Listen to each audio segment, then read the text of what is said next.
few seconds are always a little funky, but we are beginning to go live now, so we'll see when we actually go live. All right, I think we are live. So the year is 1918.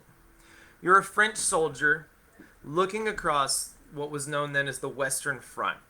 It stretched from the English Channel all the way to Switzerland. And as you looked across this expanse of land, in some areas it was miles wide or even a couple hundred yards wide, and in other areas it was tens or hundreds of miles wide. It's known as the Western Front. And this landscape was completely and utterly destroyed. It was filled with shell holes. The ground was polluted with powder from the shells, with dead bodies, the bodies of animals and humans. And you look across this landscape and you think, what in the world are humans doing? How could we create such a place that destroys all life, human life, animal life? Even the earth is poisoned with the lead and the other things that are in the ground. And you also think to yourself, you think, you know what? If we can, through so much effort and use of resources, create such destruction, surely we can create the opposite. And we can become the gardeners of Eden. So me and Callum are here, and we're going to talk about a concept that me and Callum came up with years ago. And let's say 10 years ago. I know.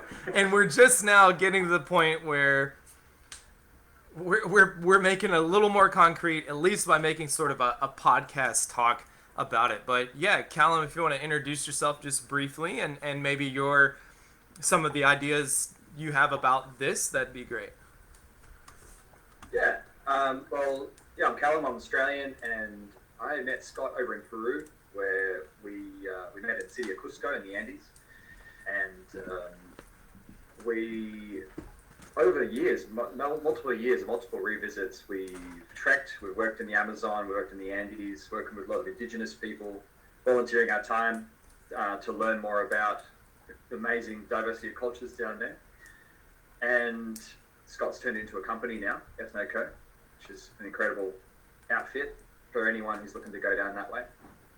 Since then, in between those visits, I would work in Australia as an environmental manager, project manager and consultant for mainly ecosystem restoration projects around my state, which is around Melbourne in southern Australia, and mainly focusing on small and large scale reforestation projects, wetland construction, wetland restoration, and arboricultural or forest management, along with other side projects in setting up agroforestry and farm design for private landholders. So working with all of the positive possible options that we have to create better landscapes, create better livelihoods, and design a landscape for the next 100 years, really. Or the That would next be the overall goal. or the next 1,000 or 10,000 years, right? Yeah. So yeah, Callum is someone that I've talked to many people about this concept, but Callum is one of the people that really, truly, originally helped me come up with it.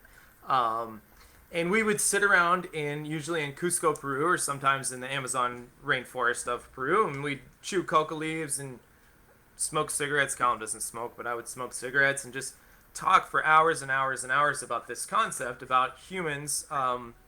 If we can be such a destructive force, we could be a creative force as well.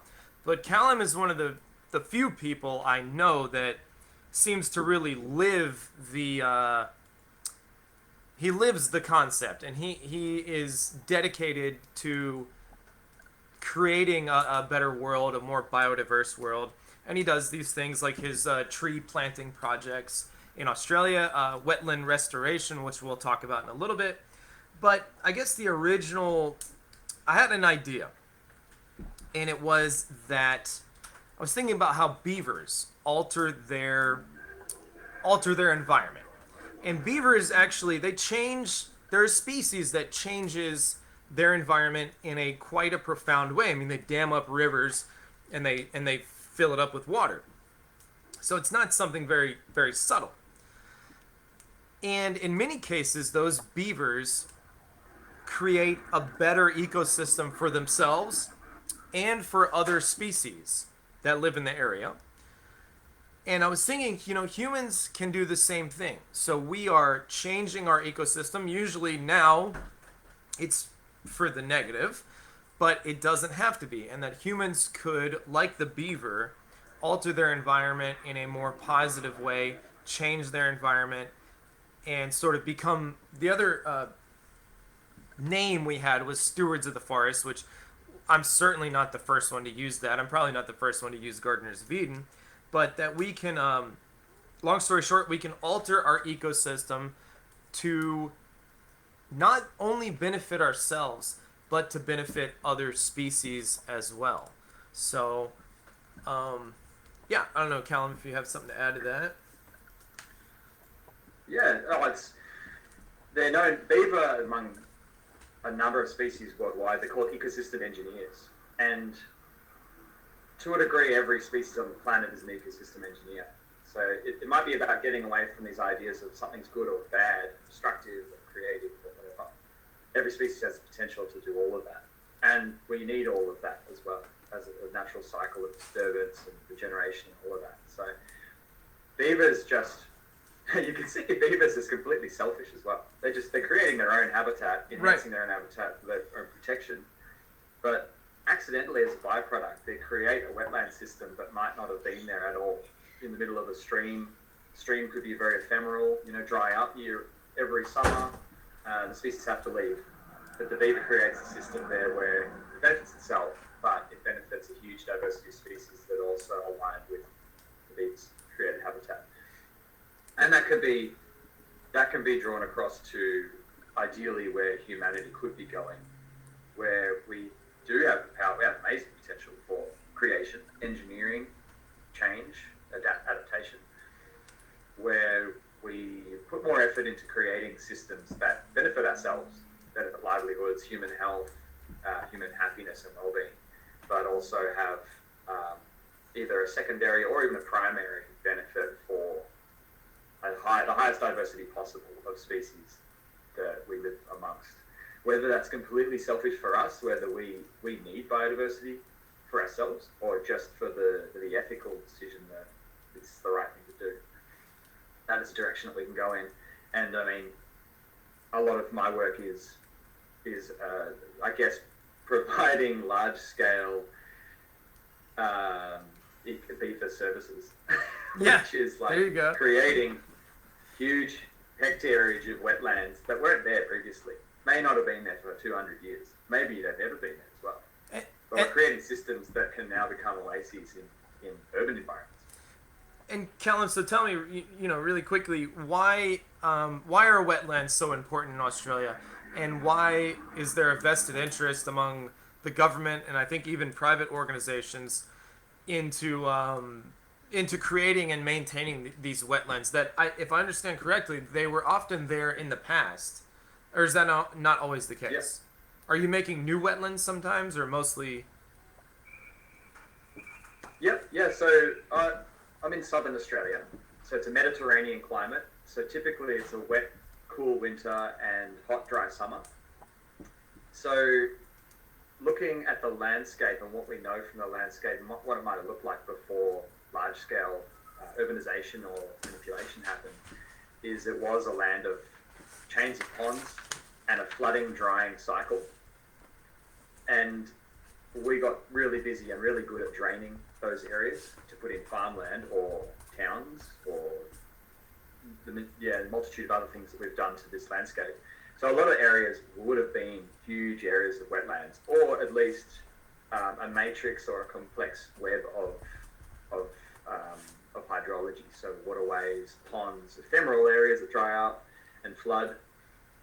Australia is ridiculous in terms of the hydrological change. They say in a summertime your stream can go from a ratio of 1 to, in a downpour event, it can go up to 14 times as large. So Australia is largely a country that floods and expands and floods across the landscape and then dries up afterwards. So we need to utilize all that water that doesn't fall that often. And I think that's what it had been for millennia. and the local indigenous people would have been absolutely living in an absolute Eden down there, harvesting all kinds of things.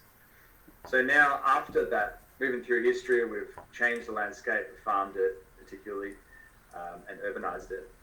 Now we're going back to realize that we also need wetlands as a tool for water filtration to offset what we're putting into these waterways from urbanization. So there's some pretty strong legislation that has determined that we invest heavily in creating either spending billions of dollars on water filtration plants, or we spend millions of dollars on creating wetlands that are biofiltration systems that also have a secondary benefit of wildlife. Now, do you mean is the runoff from is it farm runoff like fertilizers and stuff, or is it chemicals from households or sewage? What sort of runoff do you mean?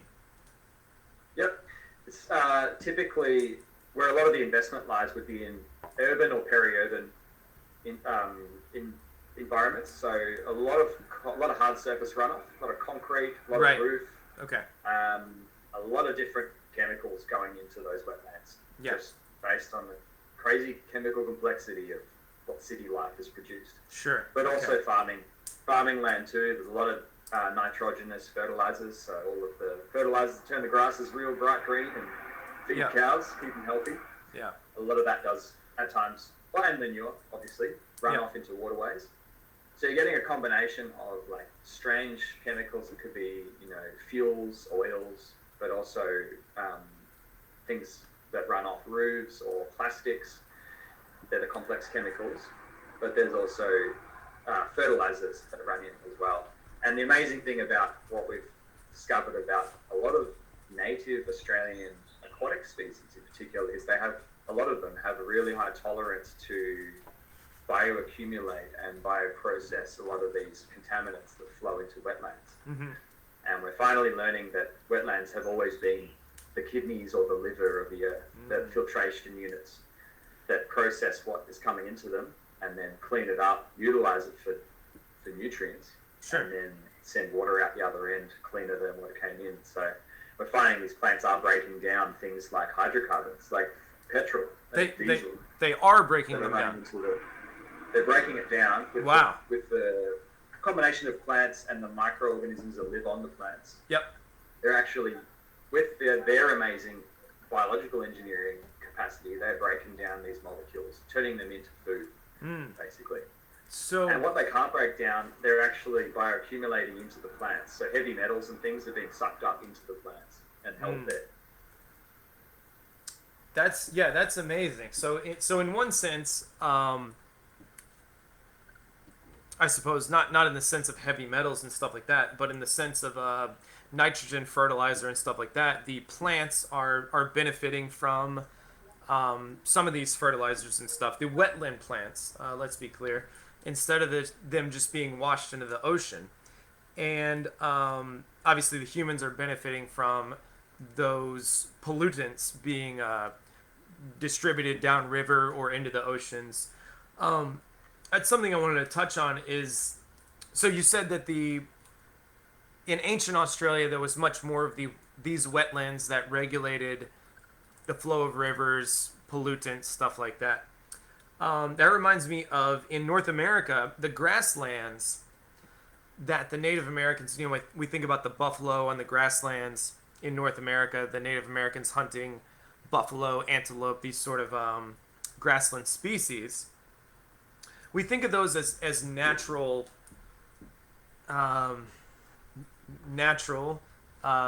occurring ecosystems. But that's not necessarily the case. And this is semi-controversial, I think, but we're not exactly sure if the grasslands were natural or if they were maintained by the Native Americans of North America. So the natives would burn these grasslands. We know that they were maintained, but the question is, were they there before? We know that they were maintained by the Native Americans, and what that did was it created a certain habitat for grassland animals like buffalo, antelope, etc., and the natives were then able to hunt those animals and excuse me, and benefit from them. So, in on the one hand, the humans were altering their environment, but instead of that being a negative alteration for other species, it was a positive one. So that's part of the way that this concept came about, the Gardeners of Eden concept. But the real way it came about was when I learned about anthropogenic forest in the Amazon. And Callum, if you want to talk about the anthropogenic forest for a second, and then I'll talk about it, that'd be great. Yeah, I was going to say it's not just about wetlands and then transitioning towards grasslands as well. There's all kinds of ecosystems. We're finding there was a really strong presence and influence from First Nations groups over thousands of years. Yeah. And it's transitioning our understanding, our scientific understanding of this wilderness idea of colonists generally arrived and saw bushland and forests and thinking that was wilderness. It was actually a quite intensely in some parts managed ecosystem. Exactly. And that's why it remains so healthy. It would have been burnt, would have been harvested from, would have been disturbed in some ways, would have been hunted, Yep. Manipulated in some ways. And there was a lot of amazing planning that went into that for a long, long time. That benefited people and benefited the ecology of the area too. So anthropological forests is another example of that Scott and I have been kind of bouncing off when we're spending time in the Amazon.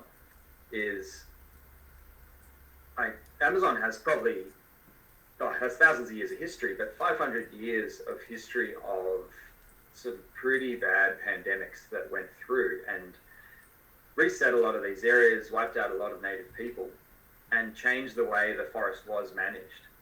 And so we're not sure how old it was, but say older than 500 years ago, the forests would have been managed in almost like a giant agroforestry system, where people would have been tending to food and medicinal tree and crop species, particularly tree species, the perennial species that live for tens or hundreds of years even, and utilizing those resources and conducting their swidden agriculture, their little small scale slash and burn, and then allowing that to lay fallow and moving on to somewhere else. But the diseases came through and wiped a lot of the population out 500 years ago. And since then, in the recent 500 years, forests have changed and regrown. And still to this day, though, if you're with the right native guide, they can point out where the old anthropological, anthropogenic forests are. And they'll have their own names for that. They'll just say, oh, this is where the old people live. Right. And you're like, what? How? How do you know that? And they're like, oh, just look at all these trees. They were planted. Yeah. And there'll be ancient trees, but they might be palms or fruit trees or nut trees that would have been tended to for a long time. And now we're discovering that that's a huge part of the Amazon that has actually been found to have a really, really high density of species diversity in those areas too. So you want to talk about the rest of that? So yeah, that's exactly what I was gonna say. If you go with certain native guides or with botanists that are attuned to searching for anthropogenic forests, so forests that were made by man, they can sometimes. So you have a group of botanists, native guides, and archaeologists, and the native guides or the botanists will tell the archaeologist, "Hey, we're in an anthropogenic forest because there's this species and that species, and I want you to dig here and look for pottery or look for artifacts." And they will dig there and they will find the artifacts, and the natives and the botanists are able to tell that simply from the species existing in the area. There's it's the concept, not concept, but there's something called tierra preta. I think I'm pronouncing it correctly. It's in Portuguese, which I'm not very good at. Yep. Tierra preta is a sort of anthropogenic soil that was made by humans, mostly in Brazil, also in the Western Amazon a bit, but mostly in Brazil. And it was an extremely, extremely rich soil. It's a mixture of carbon and various kinds of compost, but it held nutrients much better than any other soil ever found in the Amazon. You got anything to say about Tierra Preta? Yeah, it looks to be like it's found to be just, they call it black earth. Yeah. Basically. terra preta. Yeah. They found a lot of compost, manure, organic waste, and ceramics. So a lot of broken pottery, which is the interesting thing. And it goes meters deep in some spots. So a highly engineered environment. Now it's got forests growing on it. But maybe it was discovered by land clearing or however. Maybe the natives took the anthropologists there to study it. And they found some of the farmers that have taken some of that land have spoken about, like, some Amazonian soils are extremely poor. They're this reddish or yellowish, bleached, well, not bleached, they're leached soils. So with all the rainfall, a lot of nutrients wash away every single day almost. So it's known as being too poor to sustain high populations of people through history. So scientists have just written it off as there never could have been any civilizations developing there. But now, as we're discovering this terra preta that can support meters of topsoil, and a lot of the modern farmers can grow things on them for decades and decades without really manipulating it at all, finding it's extremely fertile. So they think it's a combination of the soil engineering that the people from hundreds of years ago were doing to that allowed it to hold on to microorganisms and nutrients and allow for the sustainable production of food and other crops there, which is radically shifting from what was around them, which was this very, very different, impoverished soil.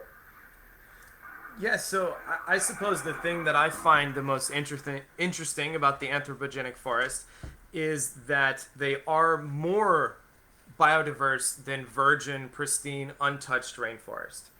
And that's something, like, if you look at organizations like Survival International, who help support indigenous people, especially isolated or uncontacted, in quotes, indigenous people, they promote that the indigenous people continue to live on the land and protect the land because they know that throughout history, humans with the correct, with a light touch or with the correct sort of touch on the forest, the correct sort of manipulation, we can actually create a more biodiverse forest than virgin, pristine rainforest.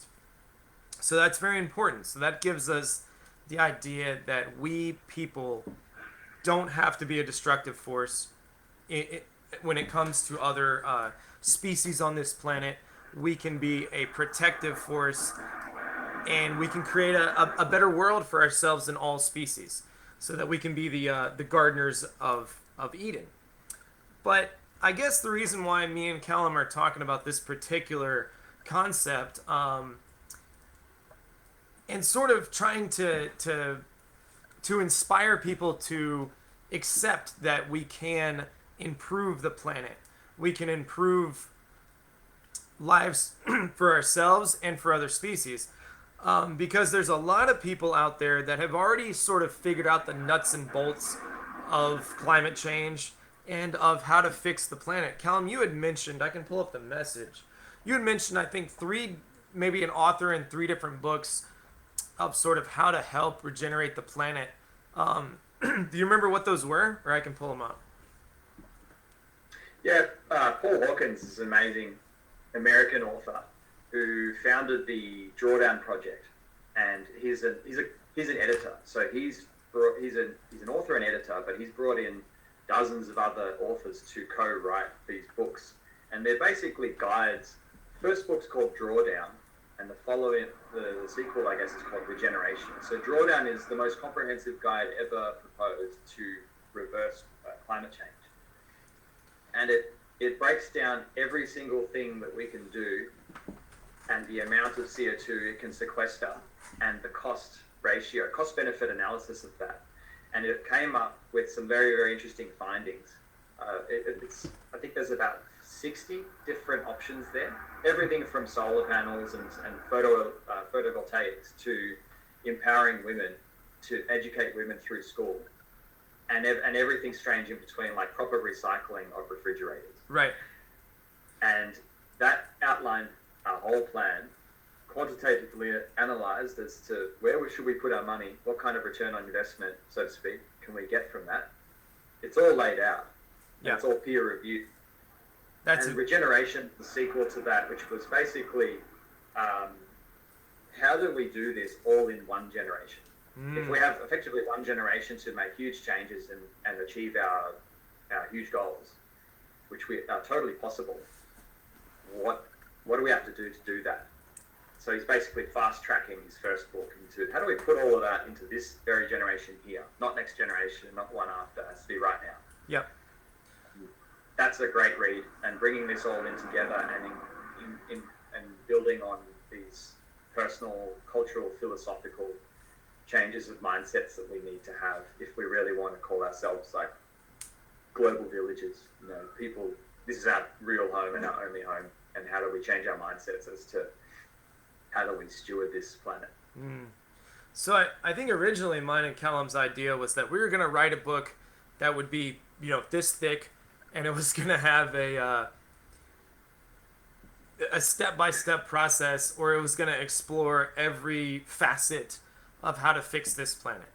Well, we fairly quickly found out that there's people that know a lot more about this perhaps than we do, for sure than I do, and that might not be the best place to focus our energy. Maybe the best place to focus our energy would be to changing people's minds. There was a scientist, and I cannot find this meme. If anybody out there in internet land can find this meme, it was a picture of a scientist, and he had a caption above his head. At least they said he was a scientist. Who knows? What he said, when I became a scientist in the 1980s, I thought that 30 years of good data would transform the world. Everybody, after 30 years showing we're destroying the planet, conclusively and clearly, we're destroying the planet, that people would just change. They'd be like, okay, we're destroying the planet, we're going to stop doing this, we're going to shift to a different way of living. And he said that did not happen. So what we don't need is more data. What we don't need is more studies. I mean, we always need more studies and more data. But as far as affecting real change among your average people, your average corporations, your average governments, what we need is a spiritual and a cultural shift. And the reason why I wanted to talk about this today is like, how are we going to make that cultural shift? Because it seems that's more important than the data, than the facts. I think psychedelics, plant medicines are an interesting facet of that, and maybe that's something we could talk about another time. I wanted to touch on it briefly because it is a very important thing. A lot of people, after using plant medicines, get the realization that we need to save the planet, and maybe that is part of the cultural shift. But I think a really inspiring aspect of it is that humans don't have to be a destructive force in this planet. They can be a positive force. Just because we exist, we don't have to destroy things. I myself did not necessarily believe that humans could be a positive force. I figured the more humans, the less of other species, and the more other species would suffer. And that doesn't have to be the case. I mean, there's plenty of things proving that does not have to be the case, that just because there's more humans, other species have to suffer. Now, of course, there's a limit. We can't have 100 billion people on the planet. I mean, there's a limit somehow. But that we can learn to live not only in balance. People always talk about living in balance. I think if we can go beyond that and not only in balance, but we can improve the situation for many species and humans at the same time if we live in the correct proper way. So yeah, anything to add to that? Definitely. No, it was a really interesting finding. Data science, it's all extremely important. Talk to land managers like myself. We always want more data. We always want more information. But what shifts populations and cultures into turning points, which is said to be about 10% of a certain community or population subset, that once you reach that stronger minority, then things start shifting in the mainstream too. And we're seeing parts of that change on a large scale as well in different ways. And one of the areas that I've been involved in is basically nature-based solutions and a lot of reforestation-based carbon offsetting. So, or biodiversity offsetting. There's all kinds of natural capital being devised by economists too today. Right. Devising how do we value trees, plants, biodiversity, waterways, water health, water clarity, all of that. And they're quantifying it. You know, how do we put a dollar on it? And then now, that's not brought about generally by legislation. That's a really strong part of it. It's actually the consumer that are shifting corporate values and corporate mission statements. There's a huge, I would say, a very strong minority, if not the majority, of large corporations now that are shifting towards carbon neutrality by 2050, 2035 even. Yeah. And that's in their bottom lines now, which is amazing to see such a large scale change. And that is translating into loads of investment, not only coming from charity groups and grants and people giving $10 to someone, as a donation. This is huge funneling of capital from the highest earning organisms, organizations on the planet, sure, these corporations, into environmental restoration projects so they can offset their own activities, which might be, they might have to offset a certain amount of carbon, so they have to plant a certain size forest. Or they, just as we do, just as the city of Melbourne will be polluting our waterways to a degree, well, we're investing in building enough wetlands to offset that and hopefully create a sustainable system that bridges that balance again, where we're not raising the level of nutrients. So one day we wake up and our whole bay is just filled with red algae. Yep. And it's all eutrophied and everything's dead. We're trying to hold that in a balance there. So it's amazing to see that cultural change, the personal and philosophical change, brought about by people and corporations following that because they want to keep making money. They want to have the best image possible. They want to be the most competitive, and that might mean they're the most ethical too. If they're marketing that as the more ethical brand over this one, if people are choosing to buy that more ethical brand, then that's what's being shown as a real shift now. That's happening right now. In the last 5-10 years, it's really taken off. Yep, absolutely. Absolutely, yeah. I think, people vote with their dollars, and if we have that cultural shift in the mindset of people, then the corporations and governments will have to follow. And I suppose we'll wrap up here. We've been talking about 30 minutes, and this will be the concept, but if you guys like this stuff, we'll continue talking about it more. We might do 45 minutes or an hour next time. But just to add that just because we're improving the environment doesn't mean we have to constantly make sacrifices for our lives. In fact, we could create a better world where we're happier, our communities are happier, the species around us are happier, trees are happier, and biodiversity is happier. Everything is more cohesive and positive for all species. But I think we'll wrap it up for tonight. Callum, if you want to add anything else. Yari was going to ask a question, but he hasn't responded yet. But yeah, if you want to add something, Callum, feel free to do that. And then I think we'll wrap it up for tonight and probably come back to y'all a different... Oh, wait, Yari did say, sorry for the interest rate text. In order to survive in a corporate... He said, good start was his last comment. Well, thank you, Yari. And hope to be back hope to be back soon. But Callum, if you want to add something, please do.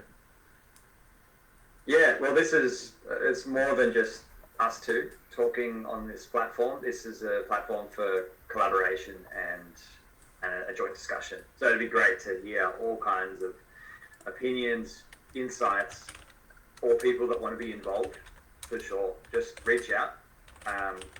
Send us a message, write us an email. That'd be really great to get a broader conversation going. And yeah, we'd be really excited to do another one of these. Yeah, absolutely. Callum, you're welcome to share anything you would like. I'm going to share my website. Well, my Facebook, which I'm sure you guys can see, is Scott Light. And my website is www.ethnoco.com. That's ETHNOCO.com. and we are the Ethnobotanical Conservation Organization. So feel free to check that out. And I'm going to wrap it up, but I'll let Callum say anything he needs to say, and then we'll cut it off, and we'll see you next time. Yeah. Now we'll put a few contact options up in the description, I guess. Yep. And we'll go from there. Yeah. Look forward to doing it again. Excellent. Thank you, guys. Thank you, Callum. See you guys. Bye.